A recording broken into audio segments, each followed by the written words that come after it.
இவர் ஒரு பெரிய பிரபல வழக்கறிஞரோ மிகப்பெரிய சட்ட நுணுக்கங்களை கற்றவரோ அல்ல. 2005 தான் 2 லட்ச ரூபா கொடுத்து எல்எல்பியில் அதுபோல் ஒரு பட்டத்தை வாங்குகிறார். ராகுலுக்கும் மிக நெருக்கமான நபராக மாறியதனுடைய பின்னணி என்னன்னா, மீனாட்சி நடராஜன் அகில இந்திய மாணவர் காங்கிரஸுக்கு தலைவராக போடுகிற பொழுது மாணிக் தாகூர் தமிழர், அப்போ அவரை ஜாயின்ட் செக்ரட்டரியாக போடுறாங்க. 2009 வைகோவை எதிர்த்து வெற்றி பெறுவதற்கான KKSSRம் தங்கம் தென்னரசு 2 பேரும் தான் இவரை செலவு பண்ணி ஜெயிக்க வைக்கிறாங்க. உங்களோட பழைய தங்க நகைகளை விற்க, அடகு வச்ச தங்க நகைகளை மீட்டு நியாயமான விலைக்கு விற்க இப்பவே GNR கோல்டு ட்ரேடர்ஸ்க்கு கால் பண்ணுங்க. மாணிக் தாகூரும் KC வேணுகோபால் 2 பேரும் எப்படி கூட்டணி அமைக்கிறாங்கன்னா, காங்கிரஸே இல்லாத நபர்களுக்கு கூட மாணிக் தாகூரை பார்த்து கோடிகளை கொடுத்தால் இந்த டேட்டாக்களை திருடி $1 பில்லியன் கொள்ளையடித்து கொண்டு அமெரிக்காவில் தப்பி ஓடிய நபர் வழக்கு நிலுவையில் இருக்கு. இவர் யாருக்கு பிராண்டடு? ராகுலுக்கு பிராண்டட். இவர் காங்கிரஸ் அண்ணாமலை, அவர் பாஜக அண்ணாமலை, அவ்வளோதான். மாணிக்க தாகூருக்கும் கொள்கை இல்லை, சபரீசனுக்கும் கொள்கை இல்லை. 2 பேருக்குமே கொள்ளைதான் கொள்கை. இப்போ சபரீசனுக்கு ஸ்டாலினுக்கும் தூக்கத்தை கெடுத்தது இந்த மாணிக் தாகூர். ஏன்? மாணிக் தாகூருக்கும் சபரீசனுக்குமான மோதல், முட்டல். என்ன மோதல்?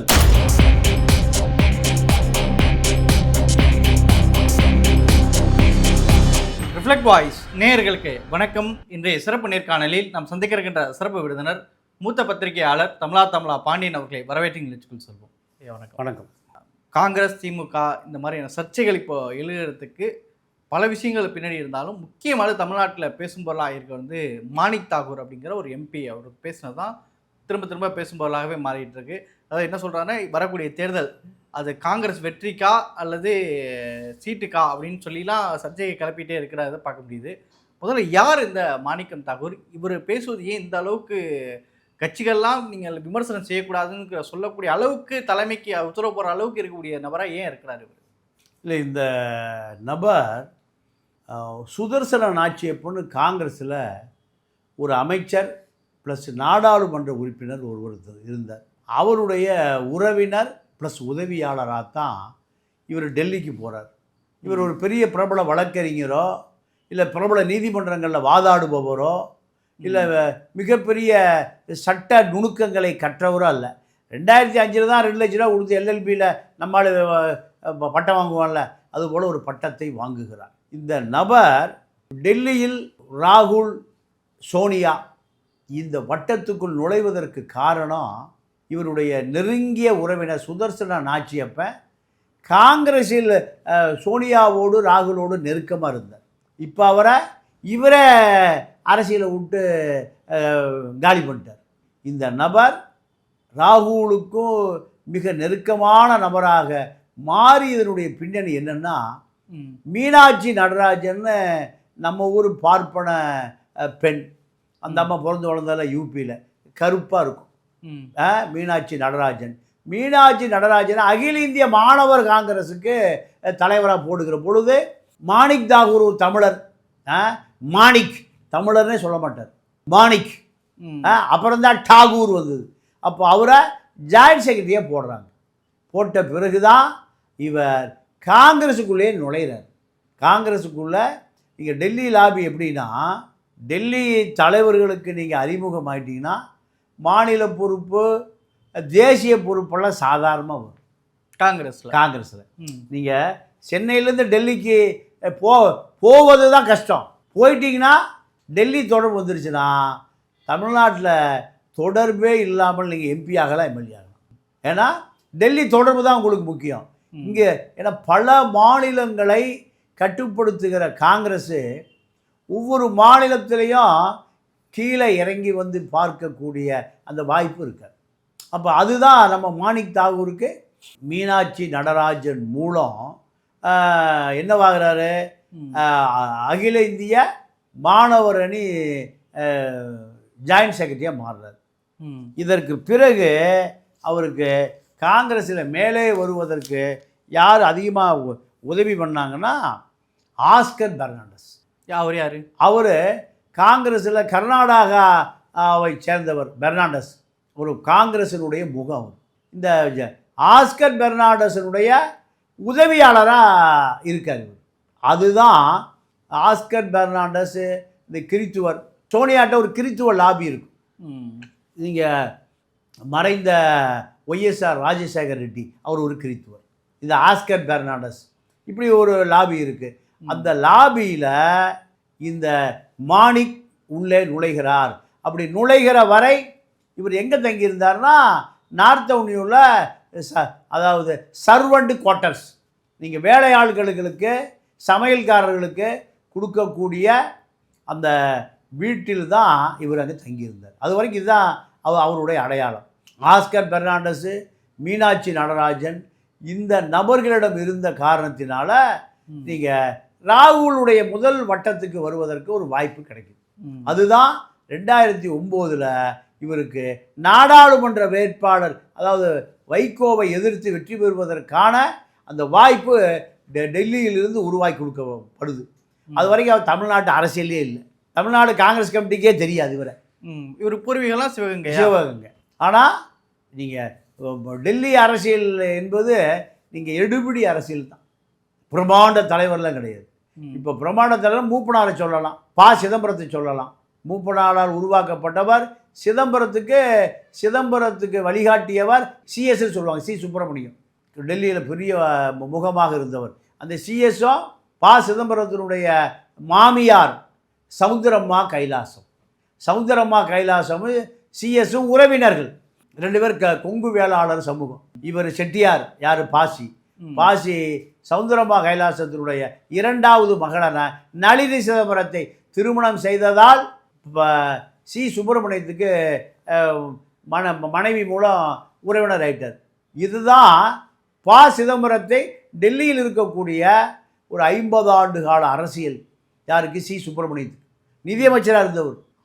அவருடைய அந்த அறிமுகம்தான் சிதம்பரத்தை இவ்வளவு பெரிய உயரத்துக்கு கொண்டு போய் சேர்த்தது. ஆனால் நம்ம மாணிக் தாகூருக்கு சுதர்சன நாச்சியம், கர்நாடகாவில் ஆஸ்கர் பெர்னாண்டஸ்.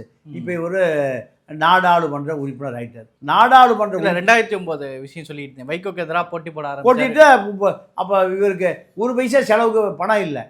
KKSSரும்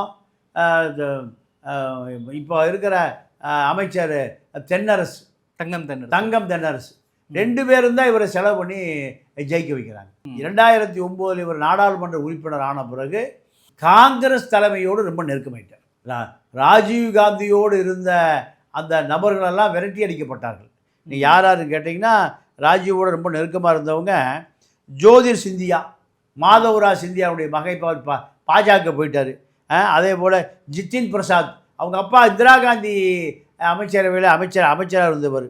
நீங்கள் RPN சிங், முரளி தியோரா, இப்படி பல தலைவர்கள் ராஜீவோடு நெருக்கமாக இருந்தவர்கள். அவர்களெல்லாம் நீங்கள் இந்த ராகுல் அரசியலுக்கு வந்த பிறகு இவர்களெல்லாம் வெளியேற்றப்பட்டார்கள். ரமேஷ் சென்னிதாலான ஒரு கேரளா தலைவர், அவர் தான் KC வேணுகோபாலை டெல்லி கூட்டிகிட்டு வர்றார். அவருக்கு அறிமுகம். இப்போ KC வேணுகோபால் ரமேஷ் சென்னிதாலாவை தூரமாக தள்ளி விட்டு ரமேஷ் சென்னிதாலா இருந்த இடத்துக்கு யார் வந்துட்டான், KC வேணுகோபால் வந்துட்டான். சுதர்சன நாச்சியப்ப மூலம், ஆஸ்கர் பெர்னாண்டஸ் மூலம், மீனாட்சி நடராஜன் மூலம் இவர்களையெல்லாம் பின்னுக்கு தள்ளிவிட்டு யார் வந்துட்டா, மாணிக் தாகூர். அப்போ மாணிக் தாகூரும் KC வேணுகோபால் 2 பேரும் எப்படி கூட்டணி அமைக்கிறாங்கன்னா, தெலுங்கானாவில் ரேவந்த் ரெட்டி டெல்லிக்கு வராது.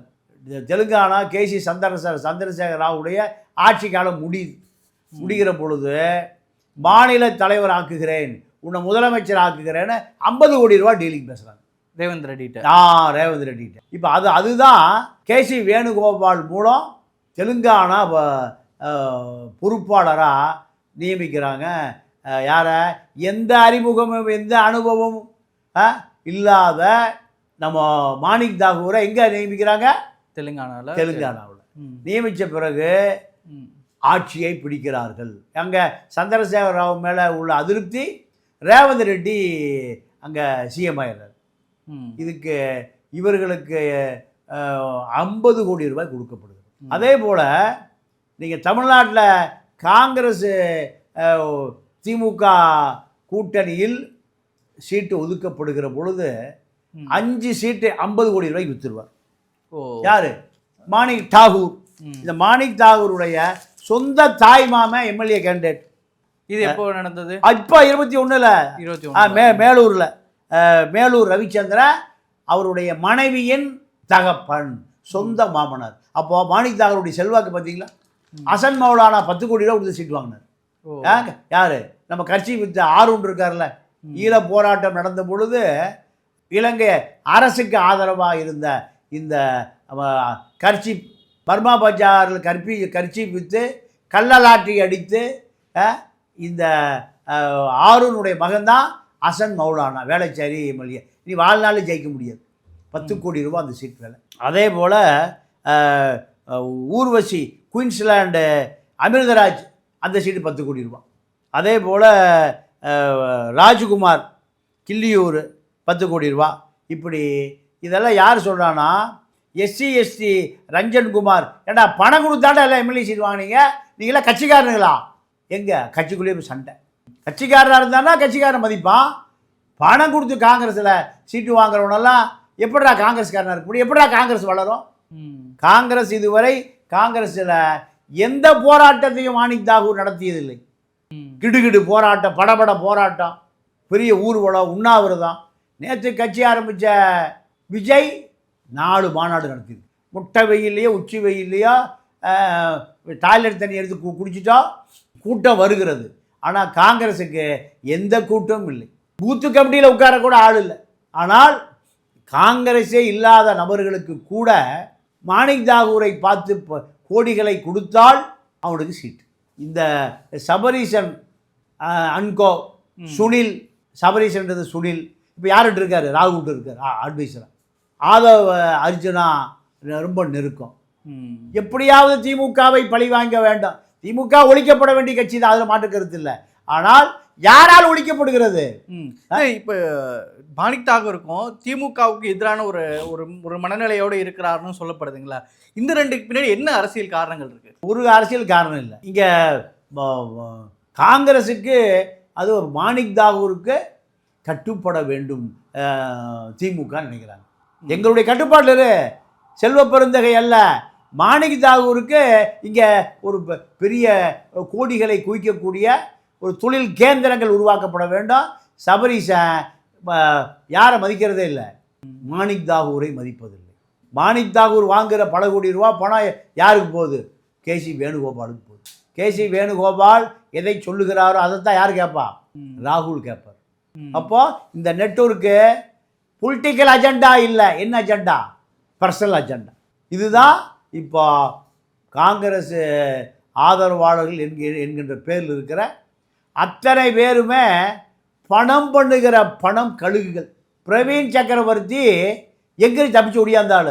கலிஃபோர்னியாவில் பல கோடி அந்த டேட்டா பேஸ் நிறுவனத்தில் அந்த ரகசியங்களை வேறொரு கம்பெனிக்கு பல 1000 கோடிக்கு விற்றுவிட்டு தப்பி ஓடி வந்த நபர் தான் பிரவீன் சக்கரவர்த்தி. இவர் ஆர்எஸ்எஸ் காப்பாற்றுது. ஸ்ரீதர் வேம்புவை ஆர்எஸ்எஸ் பிஜேபி காப்பாற்றுது. இவர்களுக்கு அரசியல் வேணும். அவர் ஆர்எஸ்எஸ்ல 2 பேரும் இணைந்து கொள்கிறார்கள். இவர் ஸ்ரீதர் வேம்பு நேரடியாக ஆர்எஸ்எஸ், பிரவீன் சக்கரவர்த்தி மறைமுகமாக ஆர்எஸ்எஸ் காங்கிரஸ். 2 பேருமே அமெரிக்கா போக முடியாது. அமெரிக்கா போனால் 50 ஆண்டு காலம் சிறை காத்திருக்கிறது. இவர் தான் இங்கே கொள்கை வகுப்பாளர். யார்? பிரவீன் சக்கரவர்த்தி. அதாவது அந்த அந்த பிஎன்பி அந்த நிறுவனத்து பேர் கலிஃபோர்னியாவில் இருக்கு. இந்த டேட்டாக்களை திருடி $பில்லியன் கொள்ளையடித்து கொண்டு அமெரிக்காவில் தப்பி ஓடிய நபர் வழக்கு நிலுவையில் இருக்கு. இவர் யாருக்கு பிராண்டடு?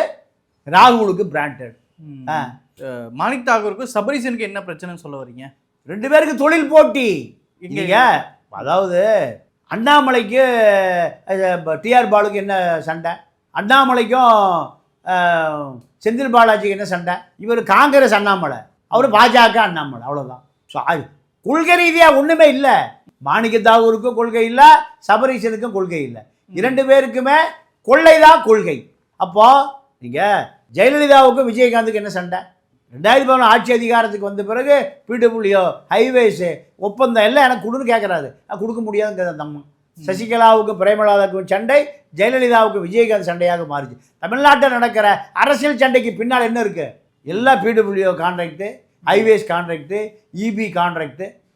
பேப்பரை கொடுத்தா 10 கோடி வந்துடும். 100 கோடி ரூபா கான்ட்ராக்ட் உங்களுக்கு தான் உறுதி செய்து நீங்கள் பிடபிள்யூ டிபார்ட்மெண்ட்டோ நெடுஞ்சாலைத்துறை அலுவலகமோ ஒப்பந்தம் நாசர் கோரலாம் அப்படின்னா அந்த பேப்பரை குடிச்சிக்கிட்டு நீங்கள் 10% 100 கோடி ரூபா கான்ட்ராக்ட் எவ்வளோக்கு வந்துடும்?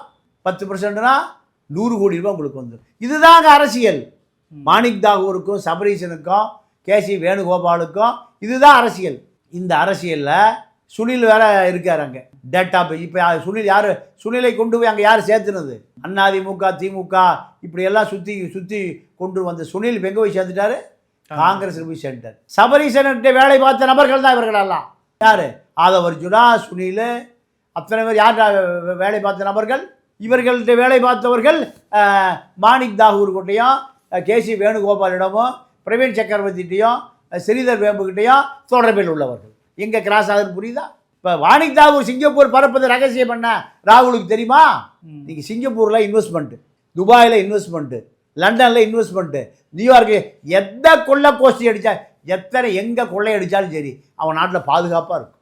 அதுக்கு தான் Singapore free port of the world, paradise of the world. உலகத்தில் இருக்கிற எல்லா விஷயங்கள் அங்கே கிடைக்கும்.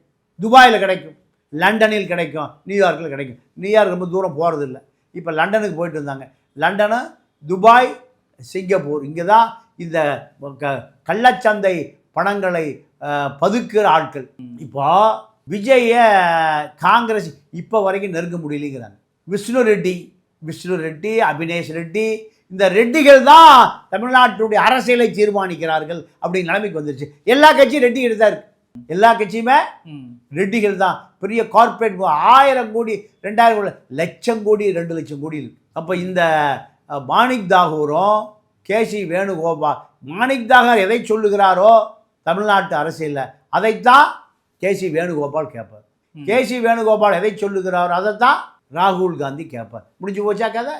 இதுதான் இப்போ சபரீசனுக்கு ஸ்டாலினுக்கும் தூக்கத்தை கெடுத்தது இந்த மாணிக் தாகூர். ஏன்? மாணிக் தாகூருக்கும் சபரீசனுக்குமான மோதல் முட்டல். என்ன மோதல்? சபரீசனுக்கு அங்கே கொள்கையும் தெரியாது, கோட்பாடும் தெரியாது. மாணிக்குக்கும் எல்லாம் கொள்ளையடிப்பதில் தான் முரண்பாடே வருது. இப்போ இது வந்து 2 பேர் பர்சனல் சண்டை கட்சியினுடைய பிரச்சனையாக மாறி இருக்கு. இப்போ இந்த காங்கிரஸ் வந்து இப்போ தலைமையை வந்து மாணிக் தாகூர் யாருமே தனிப்பட்ட கருத்துக்களை பேசக்கூடாதுன்னு சொல்லியிருக்காங்க. இதுக்கப்புறமாவது இது முடிவுக்கு வருமா? வராது. ஏன்னா ராகுல் இவர்களுடைய கட்டுப்பாட்டில் இருக்கார். சோனியா இந்த கூட்டணி உடையக்கூடாதுன்னு நினைக்குது. ஆனால் ராகுலுடைய ஆசி பெற்று தான் மாணிக் தாகூர் மதுரையில் பேசுகிறார். எம்எல்ஏ பதவி, எம்பி பதவியெல்லாம் எனக்கு ரோபா மாதிரிங்கிறார். கமிச்சிங்க கேட்டீங்களா? சர்வீஸ் குவார்ட்டர்ஸில் படுத்து கிடந்த நபர் பல 1000 கோடி சேர்ந்துருச்சு. அப்போ அவருக்கு திமுக வெற்றி பெற்ற இந்த நாடாளுமன்ற பதவி என்பது எனக்கு எதுக்கு சமம்? ரோபத்துக்கு சமங்கிறார். அப்போ இந்த அளவுக்கு இவருக்கு இவ்வளோ பெரிய தைரியம் எங்கிருந்து வருதுன்னா கேசி வேணுகோபால் மூலம் ராகுலிடமிருந்து வருகிறது. அப்போ இவர்களை ராகுலை தவிர யாருமே கட்டுப்படுத்த முடியாது. அதுதான் ராகுலுடைய அரசியல் வாழ்க்கையை முடித்து வைப்பதற்கு RSS இவர்களை பயன்படுத்தி கொள்கிறது. அமெரிக்காவில் தேடப்படுகிற குற்றவாளி இந்த பிரவீன் சக்கரவர்த்தி, அவர் தான் ராகுலுக்கு நெருக்கம். இப்படி நெருக்கம் மயிலாப்பூர் பாப்பா இப்படியா ராகுலுக்கு நெருக்கம்? பாஜக பல இடங்களில் ஊடுருவோம், அம்பேத்கரிடம் ஊடுருவோம், அவர்கள் ஊடுருவாத இடங்களே கிடையாது. இதில் காங்கிரஸில் ஸ்லோ பாய்சன் இந்த மாணிக் தாகூர், கேசி வேணுகோபால் போன்றவர்களெல்லாம் பாசி, சின்ன பாசி, பெரிய பாசி எல்லாம் காங்கிரஸினுடைய தொலை தொடர்புக்கு அப்பால் போயிட்டாங்க. அப்போ இவர்கள் வைத்தது தான் சட்டம். அப்போ மாணிக் தாகூர் திமுக காங்கிரஸ் கூட்டணியை உடைத்தே தீருவேன், ஸ்பெஷல் அஜெண்டா. இதில் யார் இருக்கா? ஆதவ் அர்ஜுனா இருக்கார், சுனில் இருக்கிறார். இவர்கள் எல்லாம் திமுகவால் பாதிக்கப்பட்டவர்கள். மாப்பிள்ளை சபரிசனால் பாதிக்கப்பட்டவர்கள், பல ஆயிரம் கோடி கொள்ளையில் பாதிக்கப்பட்டவர்கள். இந்த பாதிக்கப்பட்டவர்கள் கூட்டணி தான் திமுகவை எப்படியாவது உடைத்தே தீருவது. அதுதான் இவர்களுக்கான தலையாய பிரச்சனை. சரிங்க. இன்னைக்கு திமுக காங்கிரஸ் கூட்டணிக்குள்ள ஒரு பெரிய பிளவுகளை ஏற்படுத்த மாதிரி பேசப்படுது. அதில் முக்கியமான சூத்திரதாரியாக மாணிக் தாகூருங்கிற ஒருவர் இருக்கிறாரு. அவருடைய அரசியல் பின்னணி என்ன, இவர் எப்படியெல்லாம் தமிழக அரசியலில் ஏன் இந்த அளவுக்கு ஒரு பேக் பண்ண எப்படி செயல்படுறாரு, அவருடைய பின்னணி, அதுக்கு பின்னாடி வேணுகோபாலுடைய தொடர்பு, பிரவீன் சக்கரவர்த்தி எந்த மாதிரி பின்னணியில் இருக்கிறாரு, அவருக்கு பின்னாடி ஆர்எஸ்எஸ் ஒரு மறைமுக திரை இருக்குது அப்படிங்கிற பல விஷயங்களை பார்வையாளர்களுக்கு முன் வச்சிருக்கீங்க. நிகழ்ச்சியில் பங்கேற்று உங்களுடைய கருத்துக்கு நேரத்துக்கு மிக்க நன்றி. நன்றி, வணக்கம்.